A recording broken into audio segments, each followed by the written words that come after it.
മഴക്കാലപൂർവ്വ ശുചീകരണത്തിന്റെ ഭാഗമായി കേളകം ടൗണും പരിസരവും ശുചീകരിച്ചു. ഗ്രാമപഞ്ചായത്ത് പ്രസിഡന്റ് CT അനീഷ് ഉദ്ഘാടനം ചെയ്തു. പ്രദേശങ്ങളിലുമെല്ലാം എല്ലാ ഞായറാഴ്ചകളിലും ശുചിയാക്കണം. ഫ്രൈഡേ ആയിട്ട് വീടുകളിൽ ഞായറാഴ്ചയും വെള്ളിയാഴ്ച ദിവസങ്ങളിൽ കടകൾ സ്ഥാപനങ്ങൾ ആചരിക്കണമെന്ന് തീരുമാനിച്ചു. ഇതിന്റെ ആദ്യഘട്ട പ്രവർത്തനം വളരെ മെച്ചപ്പെട്ട നിലയിൽ ഏതാണ്ട് നടന്നു വരികയാണ്. അതോടൊപ്പം തന്നെ ഡെങ്കിപ്പനി വളരെ വ്യാപകമായിട്ടുള്ളൊരു പഞ്ചായത്താണ്. ഏതാണ്ട് 61 കേസുകൾ നമ്മുടെ പഞ്ചായത്തിൽ, കണ്ണൂർ ജില്ലയിലെ ഏറ്റവും അധികം കേസുകൾ റിപ്പോർട്ട് ചെയ്ത കേരള പഞ്ചായത്താണ്. അതിന്റെ ഭാഗമായി കഴിഞ്ഞ ശനിയാഴ്ച നമ്മുടെ പഞ്ചായത്തിലെ എല്ലാ വാർഡുകളിലും ഒറ്റ ദിവസം കൊണ്ട് തന്നെ വീട് കയറി അതിലൊരു ബോധവൽക്കരണം നടത്താനൊരു അതിലൊരു രേഖ കൊടുക്കാനും എല്ലാം തീരുമാനിച്ച ആ പ്രവർത്തനം നടന്നിട്ടുണ്ട്. ഇങ്ങനെ വ്യത്യസ്തങ്ങളായ പ്രവർത്തനങ്ങൾ നടന്നു വരികയാണ്. ഇപ്പോൾ ഇവിടെ കേരള ടൗണിൽ നമ്മൾ ഇതിന്റെ ഭാഗമായിട്ട് രാവിലെ ഇപ്പോൾ ശുചീകരണം നടത്തിയാണ്. ഇവിടെ 3 വ്യാപാര സംഘടനകൾ ഇതിനോട് സഹകരിച്ചിട്ടുണ്ട്.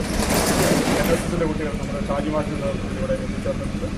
മറ്റ് ഓട്ടോറിക്ഷ തൊഴിലാളികൾ, തൊഴിലാളികൾ, നമ്മുടെ ഗുഡ്സ് ഡ്രൈവർമാർ തുടങ്ങി ഈ കേരളം പട്ടണം ഉപയോഗിക്കുന്ന വ്യത്യസ്ത പഞ്ചായത്ത് വൈസ് പ്രസിഡന്റ് തങ്കമ്മ മേലക്കുറ്റ്, മറ്റ് പഞ്ചായത്ത് അംഗങ്ങൾ, ആരോഗ്യ പ്രവർത്തകർ, വ്യാപാരികൾ, നാട്ടുകാർ എന്നിവർ ശുചീകരണത്തിൽ പങ്കാളികളായി. കണിച്ചാർ ഗ്രാമപഞ്ചായത്തിന്റെയും വ്യാപാരികളുടെയും നേതൃത്വത്തിൽ കണിച്ചാർ ടൗണും ശുചീകരണ പ്രവർത്തനം നടത്തി. വ്യാപാരികൾ, ജനപ്രതിനിധികൾ, നാട്ടുകാർ എന്നിവർ ശുചീകരണത്തിൽ പങ്കെടുത്തു.